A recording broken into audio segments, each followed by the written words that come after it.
So with the cancer, we usually advocate 6 weeks no fruit.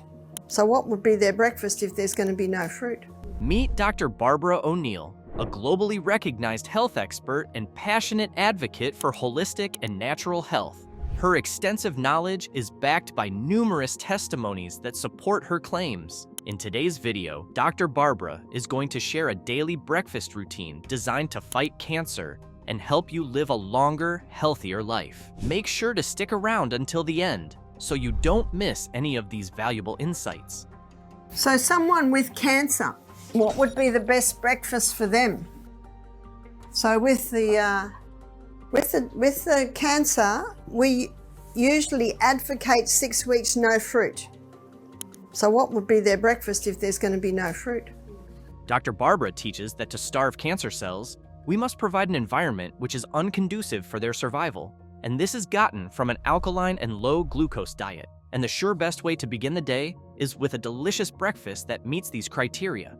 She advocates a 6 weeks no fruit breakfast diet to starve cancer cells. There's a group of classified as fruit, but almost not classified as fruit because they're the savory fruits. So we've got tomato, cucumber, avocado, pumpkin, zucchini, eggplant. She emphasizes that an ideal breakfast for cancer patients should comprise of savory fruits and raw vegetables such as tomatoes, cucumbers, avocados, pumpkins, and eggplants. These vegetables have very low glucose content and are highly alkaline when taken into the body. She also warns against consuming fruits like berries, apples, strawberries, and bananas, as they contain high levels of glucose that feeds cancer cells. And they can have a little grain, but not a lot of grain. Dr. Barbara advises that while focusing on low glucose and alkaline foods, a small amount of grains can be included in the diet for essential energy. She suggests adding half a cup of buckwheat or rice to provide the body with necessary nutrients for normal functioning. She also emphasizes the importance of incorporating protein for a balanced meal and variety. Including sources of protein ensures that the breakfast is satisfying and supports overall health. Daily breakfast regimen to starve cancer cells and promote health. Now this is what I advocate or suggest, that when someone is on the no fruit for 6 weeks, variety is very important so they don't get sick of it. So I suggest Monday lentils. Dr. Barbara recommends starting your Monday morning with a breakfast that includes lentils to help starve cancer cells. This small lens-shaped legumes come in different colors: brown, red, or black. They are highly nutritious plant-based protein and high-fiber diet. They are also rich in magnesium and potassium, which are alkalinizing agents and provide an alkaline environment in the body. For a satisfying breakfast, Dr. Barbara suggests pairing lentils with avocado, tomatoes, cucumber, and sourdough spelt toast. This combination not only boosts nutrition, but also provides a steady energy supply with minimal sugar content. Tea also adds variety to breakfast, preventing a boring and monotonous meal routine. Tuesday, cannelloni bean. A tin of cannelloni beans, say, or a packet of cannelloni cooked beans. Rinse it well and put those two together. Got that? That's very nice. Cannellini beans, also known as white kidney beans, are medium-sized beans with a mild, slightly nutty flavor and a smooth, creamy texture. They are rich in protein, fiber, iron, and folate, making them an excellent addition to a healthy diet. Cannellini beans can be enjoyed in various ways: added to soups, stews, and salads, mashed into spreads and dips, or used as a protein-packed base for veggie burgers. Their high fiber content helps you feel full and slows digestion, preventing blood sugar spikes and promoting overall digestive health.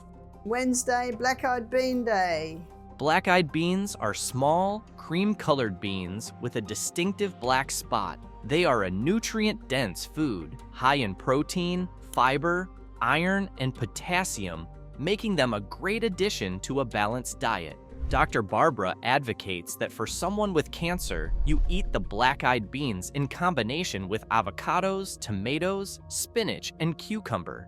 The black-eyed beans can be cooked and added to soups, stews, and salads. It can also be used in traditional dishes like Hoppin' John or mashed into fritters and patties. Thursday, chickpea day. These yellow seeds are highly nutritious legumes packed with protein, fiber, vitamins, and minerals. They can be roasted for a crunchy snack, blended into creamy hummus, or tossed into salads. When you eat chickpea, your body uses them to produce a compound known as butyrate. Butyrate has been shown to reduce the risk of colorectal cancer. Chickpeas also contain other cancer-fighting compounds such as lycopene and saponins. It should, however, be noted that chickpea should never be eaten raw, as they contain complex substances that are difficult to digest and can result in intestinal discomfort. Friday, tofu. Tofu is a versatile and nutrient-rich food made from coagulated soy milk. Tofu comes in various textures, including silken, soft, firm, and extra firm, each suitable for different culinary uses. For instance, silken tofu is perfect for smoothies and desserts, while firm and extra firm tofu can be grilled, stir-fried, or used as a meat substitute in many recipes. Dr. Barbara advises eating tofu with some avocados and tomatoes as breakfast. This diet provides very low sugar to the body while supplying energy needed for normal functioning of the body. It's rich in calcium, iron, and fiber. Calcium is good for bone formation and strengthening. Iron helps in boosting the blood, and fiber is good for prevention of colon cancer. It also has a low fat and cholesterol level, which reduces the risk of heart diseases and cancer. The pomegranate, because of the sweetness of it, you'd probably introduce that after 6 weeks. So for 6 weeks, no sugar, and that can actually flip the way the cancer cells run. Dr. Holland said when you deprive cancer cells of glucose, they self-destruct. That's what we want. It's just for 6 weeks. Dr. Barbara makes it very clear that the no-fruit diet should last for only 6 weeks, as this is sufficient enough to starve and self-destruct the cancer cells. After 6 weeks, fruits such as pomegranates, grapefruit, buckwheat, Granny Smith appleberries, and cherries. These foods have a low glycemic index and are high in fiber. They help bring variety to our diet and also supply lots of the nutrients that keep the body healthy and strong. The sugars in this diet should not be troubling, as it is expected that during the 6 weeks no fruit period, lots of the cancer cells must have been starved and destroyed. Also, if you are following these dietary plan and still not noticing the desired changes, it could just be hormones. So ensure to watch our video on the missing link in cancer to understand how Dr. Barbara teaches on how to balance hormones for the destruction of cancer cells.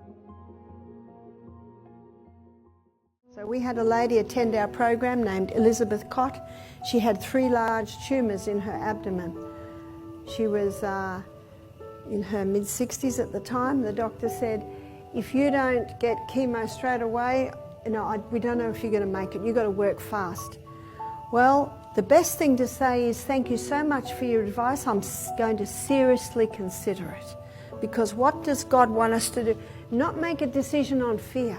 Remember, he says, I haven't given you the spirit of fear. Do you know what that word fear means? Timidity. Cowardice. God hasn't given us that. So no matter what you're told, the best thing to say is thank you. Thank you so much for your advice. I'm going to seriously consider it and go down and weigh up your options. At Misty Mountain Health Retreat, we stopped all glucose. Well, you can't stop all glucose because every cell must run on glucose, but we greatly reduced it by stopping the fruit. We gave her herbs to kill. We didn't have the hyperbaric chamber at that stage because this was 11 years ago now. She had the green drinks every day. She did a total lifestyle change. This lady was a Seventh-day Adventist. She said, I've never drank, I've never smoked, I don't do anything that could have caused this. But she's a very clean lady. and her laundry was full of chemicals. So many chemicals. You could eat off her floor, it was so clean, but you actually couldn't because there were so many chemicals. You see, it's a huge deception. People don't realise the chemicals can be killing them. And then she said something. She said, "Oh dear, we've got a Polish church and we love our desserts." And she said, "I make a dessert, it's this big. It's a meringue dessert. We call it pavlova in Australia." And she said, "I whip up 16 egg whites and 16 cups of white sugar." She said, "I think I was just feeding my cancer with sugar." When she saw there was definitely no mold in her house, there's no place for it. There's a lot of chemicals and a lot of sugars. She said, "Ooh-wee." See, this is the mirror. And when many people look in the mirror, they go, "Oh dear, oh dear, oh dear," because you're the doctor. Only you know your history, only you know what you've been through. And only you know how different things react and what your body responds to. She went back to the doctor 3 months later.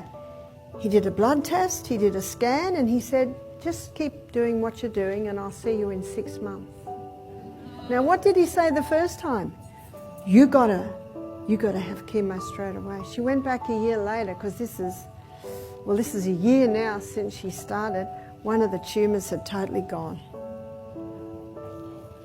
She said, "I haven't felt this good since I was in my 40s. She said, "I actually feel better now than in my 40s. I've lost weight. I'm off my sleep apnea machine. I'm off my medication." Another year later, another tumour had gone. She's a very happy lady. She gives little talks now. She's a little shy, so just little talks to little groups. And when they ask her to make a pavlova or meringue dessert now, she says, "I love you too much to do that. I'll make you an apple strudel with spelt flour and Granny Smith apples and a little maple syrup." She's not on the no fruit diet now. She just was for that first 6 weeks. And it's 11 years later now. And how long does that 6 weeks seem now? Like a drop in the pan. Her story is one of many. And what we say to people when they first come and they want to conquer cancer, I say we see 3 outcomes. Sometimes we see a turnaround, and I could spend the next hour telling you many other stories, but time prohibits me.